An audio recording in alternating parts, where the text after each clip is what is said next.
Hello good morning नमस्कार। एक बार फिर से आप सबका स्वागत है वाइपर स्टडी स्टूडियो चैनल पे which is a part of Unacademy. Very good morning to all. सुबह 5 बजे का जो सेशन होता है this is your revision class. और आज से दोपहर में 2 बजे जो आपका स्पेशल क्लास होने जा रहा है वो आपका जीके का क्लास होने जा रहा है। किसका? जीके का क्लास होने जा रहा है। एग्जैक्टली देखिए हुआ क्या है कि बैंकिंग के कुछ नोटिफिकेशन आना स्टार्ट हो चुके हैं। इसके साथ में आपको भी पता है कि रेलवे का एग्जाम आने वाला है तो उसमें भी जीके काफ़ी ज़्यादा पूछा जाता है। एसएससी तो इज़ फुल ऑफ जीके क्योंकि हम लोगों ने बहुत सारी चीज़ें पढ़ा दी हैं। मतलब वैसा वाला है कि कितनी सारी प्लेलिस्ट बनी हुई है। अगर आपने कोई भी क्लासेस मिस किए हैं, घटना चक्र की प्लेलिस्ट मेरे टेलीग्राम पे है, मैपिंग की प्लेलिस्ट है, एनसीईआरटी की प्लेलिस्ट है, सारी प्लेलिस्ट मेरे टेलीग्राम पे शेयर्ड हैं। एक बार से देख लो। अगर कोई क्लास ऐसा लगता है कि छूट गया तो भाई प्लीज़ उस क्लास को देख जरूर लीजिएगा। सुबह 7 बजे का session, don't miss it, don't miss it. मैं बार बार आपको ये चीज़ बोल रही हूँ क्योंकि ये क्लास आपको बहुत ज़्यादा क्या कहते हैं वो मतलब नॉलेज तो देके ही जाएगा, लेकिन जितना ज़्यादा वो फ्रूटफुल सेशन होता है ना वो आप समझ नहीं रहे हो। वो आपको एग्जामिनेशन हॉल में ही समझ में आएगा जैसे अभी एसएससी के बच्चों को समझ में आया। ठीक है ना? तो ये गलती मत करिएगा कि क्लास को छोड़ रहे हैं कि बाद में देख रहे हैं, बाद में देख लेंगे, देख ही लेंगे मैम, तो वो मत करो। ठीक है, चलो अच्छा करते हैं यहाँ पे क्लास की शुरुआत। सबसे पहला सवाल आपके सामने, कैसे ये क्लासेस आपको देखने हैं। क्वेश्चन को पॉज मारेंगे, कंटिन्यू करेंगे, आंसर करेंगे और फिर बाद में इसकी स्टार्टिंग करेंगे। ठीक है, देखिए इलेक्शन कमीशन के नॉर्म्स के हिसाब से देखा जाए, मतलब अगर इसके कानून के हिसाब से देखा जाए तो जो पोलिंग स्टेशंस होते हैं यानी कि जो पोलिंग बूथ होते हैं वो घरों से कितनी ज़्यादा दूरी तक रखे जा सकते हैं, तो 2 किलोमीटर के एरिया में इनको रखा जाता है। ये सवाल इसलिए बना है क्योंकि बिहार में इलेक्शंस आपको पता ही है, और साथ में अभी आपने देखा होगा तो इलेक्शन कमीशन के अंदर जो 3 लोग होते हैं ना, और उसमें से जो चीफ इलेक्शन कमिश्नर है वो कौन है? सुनील अरोड़ा जी हैं। आर्टिकल नंबर ये है। आप मुझे बताइएगा कि जो बाकी के 2 पर्सन हैं जिनका अपॉइंटमेंट इसके अंदर किया गया उनके नाम क्या है, कमेंट बॉक्स में आंसर करिएगा। अगला सवाल, कौन सा ऐसा स्टेट है जहां पे आपको नमचिक, नामफुक, ये जो कोल फील्ड है ये देखने को मिलता है? Name the state. आंसर होगा अरुणाचल प्रदेश। अभी देखो अरुणाचल के साथ में दुर्घटना क्या हुई बताते हैं। ईटानगर पहले तो इसकी कैपिटल हो जाएगी, और अभी एमआई का जो वेदर फोरकास्ट वाला जो एक ऐप होता है ना, एमआई फोन, पता है ना चाइना वाले जो फोन है, अभी बोलेंगे मैम जो आपके पास में है ना।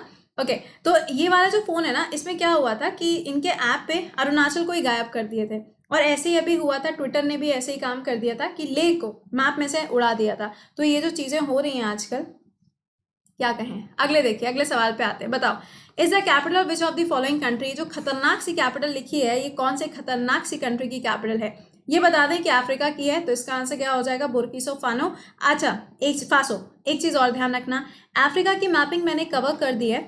आप में से अगर कोई ऐसा है जिसको नहीं पता है कि शाम को 6 बजे Monday to Friday Unacademy पे स्पेशल क्लासेस के सेक्शन में फ्री क्लासेस आपकी चल रही हैं। किस चीज़ की? मैपिंग की। डिटेल में चल रहा है, विद क्वेश्चन आंसर्स भी आपको मिल रहे हैं, तो प्लीज़ उस क्लास को मिस मत करिएगा। अगला, बैटल ऑफ प्लासी ये कौन से ईयर में लड़ा गया था? आंसर हो जाएगा 1957। आपके लिए सवाल ये है कि बैटल ऑफ प्लासी किसके किसके बीच में हुआ था। नेक्स्ट क्वेश्चन पे आओ। चार मीनार कहाँ पर लोकेटेड है? आपको रिवर का नाम बताना है। आंसर बनेगा मूसी। देखो चार मीनार जो है ये आपका हैदराबाद के अंदर है ना, और हैदराबाद आपको पता है कि सबसे पहले वैक्सीन सिटी भी हो गई। यहीं पर आपको क्या मिलेगा? चार मीनार मिलेगा। कई बार आपने देखा होगा कि मूसी पूछ लेते हैं या फिर हैदराबाद पूछ लेते हैं, या फिर पूछ लिया जाता है निज़ामों के शहर के नाम से किसको जाना जाता है, तो निज़ाम शब्द आएगा, तो भी आंसर क्या हो जाएगा? हैदराबादी। यहाँ पे आपको इसका आंसर मिलेगा। ठीक है, अगला देखिएगा, अभिजीत बैनर्जी, अगर इनकी बात करी जाए तो इनको कौन से क्षेत्र में नोबेल प्राइज से सम्मानित किया गया था 2019 में? इजी क्वेश्चन है। पहले तो आप मुझे ये बताओगे इकोनॉमिक्स के फील्ड में 2020 में किसको नोबेल प्राइज से सम्मानित किया गया है, और इसका आंसर क्या बनेगा? इकोनॉमिक्स। इनकी किताब good economics for the bad times याद रखिएगा। और अभी हाल ही में इन्होंने काफ़ी सारा फंड भी दिया है वेस्ट बंगाल के पंडालों को, वहाँ पे जो भी चल रही है ना दुर्गा पूजा, वहाँ पे इन्वेस्टमेंट भी किया इन्होंने। ओके, नेक्स्ट देखिएगा, which Mughal emperor was deported to Rangoon by the Britishers, यानी कि ब्रिटिशर्स के द्वारा इनमें से कौन से ऐसे आप कह सकते हैं कि एम्पर थे, यानी कि कौन सम्राट थे जिनको रंगून भेजा गया था। रंगून कहाँ पे पिया गए? रंगून वहां से किया है टेलीफोन, याद आया? म्यांमार के अंदर। म्यांमार के अंदर आपको ये जगह मिलती है, और ये ध्यान रखिएगा कि रंगून जो है वो पहले बर्मा की कैपिटल हुआ करती थी। अब यहाँ पे क्या हो जाएगी कैपिटल? जल्दी से कमेंट सेक्शन में लिख के बताना म्यांमार की कैपिटल क्या है। आंसर हो जाएगा बहादुर शाह जफर। देखो ये बहुत ज़्यादा बुजुर्ग थे, ठीक है। और जब क्या हुआ था 1857 वाला जब विद्रोह हुआ था उस टाइम पे इन्होंने कहाँ से लीड किया था, दिल्ली से लीड किया था।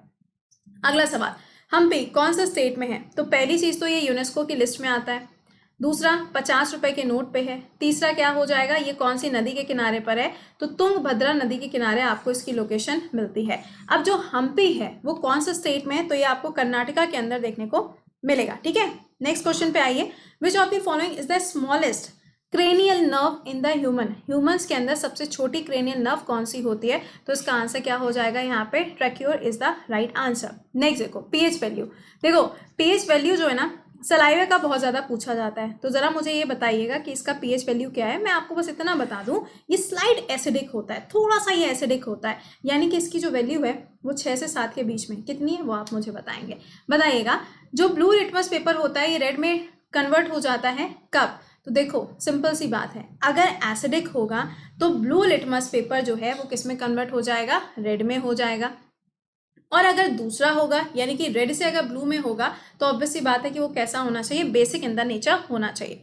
अगला क्वेश्चन बताइए, 21 नंबर की इंटरपोल की जो बैठक होगी इसका आयोजन 2020 में कहाँ पर किया जाएगा? तो इंटरपोल क्या है? पहली चीज तो इसका हेडक्वार्टर कहाँ पे, लियोन फ्रांस के अंदर इसका हेडक्वार्टर है। ये इंटरनेशनल लेवल पर पुलिस कमीशन के रूप में जाना जाता है और ये ध्यान रखिएगा कि कहाँ पर होगा, इंडिया के अंदर इसका आयोजन किया जाएगा। अभी कुछ टाइम पहले ईरान ने बोला भी था, रिक्वेस्ट भी करी थी इंटरपोल से कि डोनाल्ड ट्रंप को गिरफ्तार किया जाए, जब ईरान ने एक वारंट जारी करा दिया था डोनाल्ड ट्रंप के अगेंस्ट, तब ये न्यूज आई थी। चलो अगला देखो, 16th सेंचुरी की एपिक प्ले क्या नाम है, मर्चेंट ऑफ वेनिस। पढ़ा होगा, बहुत सारे बच्चों ने पढ़ा भी होगा इसको, तो आपको बताना है किसके द्वारा, तो शेक्सपियर हो जाएगा। देखो जूलियस सीजर पढ़ा है तो मर्चेंट ऑफ वेनिस पढ़ा ही होगा। अगला, वेंकटेश्वर टेम्पल कहाँ पर है? अब श्री वेंकटेश्वर नेशनल पार्क कहाँ पर है? आंध्रा के अंदर है, तो ये भी कहाँ होगा, आंध्रा के अंदर होगा। अब भाषा के आधार पर बनने वाला सबसे पहला राज्य कौन सा हो जाएगा, आंध्रा होगा। और बाद में जब फुल फ्लैश स्टेट्स बने थे तब ये कब बना था, 56 में बना था। और इसमें से 2014 2 जून को तेलंगाना अलग होता है, ठीक। चलो आगे आते हैं, एक्सरसाइज शक्ति कौन कौन से देशों के बीच में आयोजित करी जाती है? तो इंडिया के साथ में फ्रांस के बीच में इसका आयोजन किया जाता है। अगला क्वेश्चन है, रांची के अंदर यानी कि झारखंड में आपको कौन सा एयरपोर्ट देखने को मिलता है? देखो एक तो याद ही रखना है, कुशीनगर तो हर हालत में याद रखना है, अभी यूपीपीएससी इसको पूछ भी चुका है। कुशीनगर जो है ये आपका यूपी के अंदर है, वाराणसी से कुछ दूर चलते ही रास्ते में पड़ता है इसका घर, और इसको इंटरनेशनल एयरपोर्ट में कन्वर्ट किया जा रहा है। इसका आंसर क्या होगा, बिरसा मुंडा होगा, ठीक है। देखो एक चीज और बता दें, अगर आपने स्टेट स्टैटिक के क्लासेस नहीं किए हैं, जो कि अनअकैडमी पे मैंने क्लासेस पढ़ाए थे, ठीक है, अगर नहीं पढ़ाए तो इसकी भी प्लेलिस्ट टेलीग्राम पे शेयर है, पूरी की पूरी प्लेलिस्ट बना दी है भाई, कोई भी पॉइंट आपका छूटना नहीं चाहिए, तो उसको एक बार से जाके चेक कर लीजिएगा। करंट अफेयर्स बाय कृति के नाम से है टेलीग्राम, वहां पे देख लेना एक बार। अगला देखो, which among the following halogen is a liquid at room temperature, इसमें से कौन सा है जो कि रूम टेम्परेचर पे लिक्विड होता है, दैट इज ब्रोमीन हो जाएगा। नेक्स्ट देखो यहाँ पे, कौन सी इसमें से कंट्री है जहाँ पे म्योरीज नाम की जो ट्राइब है वो पाई जाती है? पहले तो देखो यहाँ पे मसाई ट्राइब कहाँ हो जाएगी, केन्या में होगी, और म्योरी कहाँ पर होगी, न्यूजीलैंड के अंदर होगी। अभी हाल ही में एक इंडेक्स आया था, किसका, पासपोर्ट इंडेक्स था। आप मुझे बताएंगे कि वो कौन सा वाला पासपोर्ट इंडेक्स था? हेलीज पासपोर्ट इंडेक्स मत बताइएगा, यहाँ पे दूसरा वाला पासपोर्ट इंडेक्स है जिसमें आपको बताना है न्यूजीलैंड की जो रैंकिंग है वो नंबर 1 पे रही।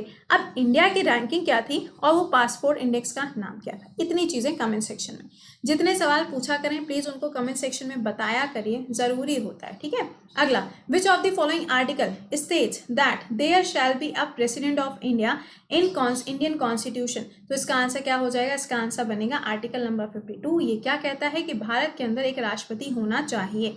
नेक्स्ट क्वेश्चन पे आइए, इसमें से आपको बताना है कि कौन से ऐसे व्यक्ति हैं जिनको यहाँ पे भारत रत्न अवार्ड से सम्मानित किया गया, लेकिन बताना यह है कि कौन से ऐसे हैं जो भारत रत्न अवार्ड से सम्मानित नहीं किए गए।